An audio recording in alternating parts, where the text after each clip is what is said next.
a man become such a liability for embarrassment, because that's actually a bit of a paradigm shift that the moment that I saw the words men and liability in a sentence together, I was instantly reminded of that scene in A Star is Born. In this scene, Ally, played by Lady Gaga, is accepting an award at the Grammys, and her husband, played by Bradley Cooper, pees himself on stage. She interrupts her speech and essentially works to protect his dignity, trying to cover him up, even at the expense of her own reputation.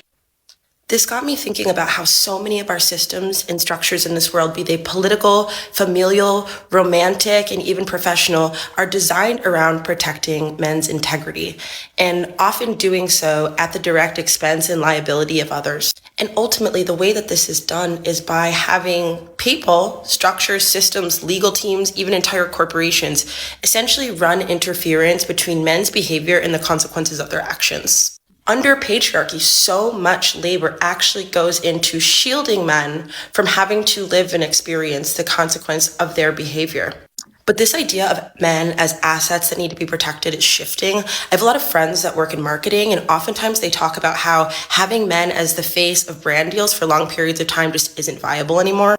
And the reason for that is because when it comes to the concept of male or masculine celebrity, the conversations we're having now are a when, not an if, in terms of whether some scandal or some dirt or some assault or insert whatever absolutely diabolical piece of information is going to surface about them over time.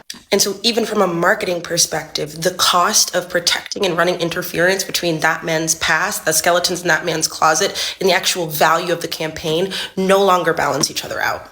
And interpersonally, you see this all the time. So much work and labor is done so that men don't have to feel bad, feel stupid, or look stupid. I was just watching a video recently of a woman who was saying to praise a man because he was doing the laundry, even if he didn't do it right. Under patriarchy, the majority of labor is actually designed to prevent men from having to actually interact with the negative outcome and experience of behaving badly and harming people around them. Now, in the past, I feel like even maybe psychologically, there felt to be a value proposition around this, whether it was to avoid the negative consequences of not being able to associate with men, which is a big issue for women, whether it was the fact that these men were financially lucrative for companies, for corporations, for brands. But conversations around this are changing. Women are talking about the financial ruin they brought upon their lives by trying to support men going through difficult periods of time and loaning them money instead of allowing that man to deal with the consequences of his financial universe. It's a running joke that if you post the man that you're dating on social media, you're likely to end up embarrassed within a week or two. Someone's going to come to you as a woman, or some other unsavory piece of information will come to you totally unexpected and unsought out. And that's not even addressing the growing amount of research and data saying that, first of all, marriage lowers life expectancy of women due to the amount of domestic and emotional labor they're expected to do, and that single childless women are happier. I think another side effect of this phenomena of having decades and generations of people working to protect the integrity and the dignity of men is that there hasn't been a sense of reciprocity or mutuality in that. I think what's particularly interesting about these conversations and how they're shifting, especially with this like Sabrina Carpenter, please, please, please, is the realization that we're not sort of protecting someone in a developmentally different stage, right? We're not helping men get to a place where they can essentially take accountability for the impact and the consequences of their own behavior. We're actually, in some very strange ways, enabling it at the cost of our own lives. To be a woman that forever stands beside a man, essentially signing on to absorb whatever consequences that are supposed to be directed at him, to make sure that he doesn't feel embarrassed, even if he does embarrassing things, to make sure he doesn't feel stupid if he does stupid things. That is a commitment of your life, and not just your life in terms of your time on this planet, your life in terms of the energy you can put towards your career aspects and how this man will actually show up in your world in the way that will affect your reputation. The sheer amount of reputational damage that I think men in a bad mood have caused women is like beyond what I can fathom.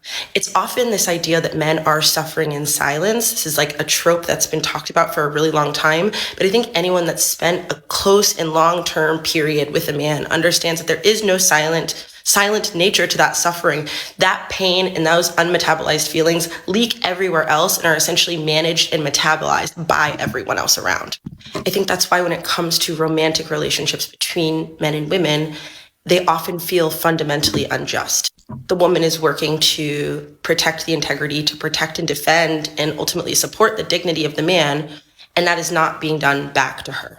Right? Whether it's through cheating, whether it's through manipulation, whether it's through gaslighting, whether it's through psychological or even physical abuse, The man isn't showing up to have the same level of stewardship, of ownership, of responsibility for holding and protecting and defending his female counterpart's integrity. And so this creates a power dynamic where the cost of a man's comfort, of his shield against the consequences of his own behavior, is the dignity and self-respect of another. It sets up a universe of relational dynamics where a woman will hold humiliation, will experience humiliation in order to protect a man from being humiliated, or even just feeling humiliated, which is an important distinction.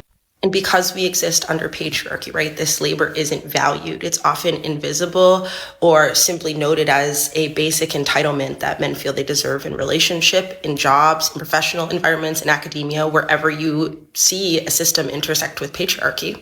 It even makes me think of our family dynamics about a father or a man in the home, and how it's such a normal discussion to say that the father of the household needs to feel respected, needs to be respected. But there's not as much of a conversation about whether that father needs to earn the respect and why respect is necessary for him to be a good father and a good partner in the first place. Because the fact of the matter is, oftentimes in these gender dynamics, women are showing up not being respected and still being good partners, still taking on the emotional labor of the household, the domestic labor of the household, and also acting as shock absorption for whatever humiliation or misgiving or, I guess, ego issue a man could be going with in refusing to metabolize himself.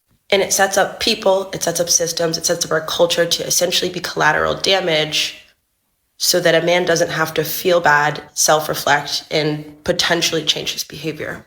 We protect men from rejection, and we develop what looks like rape culture.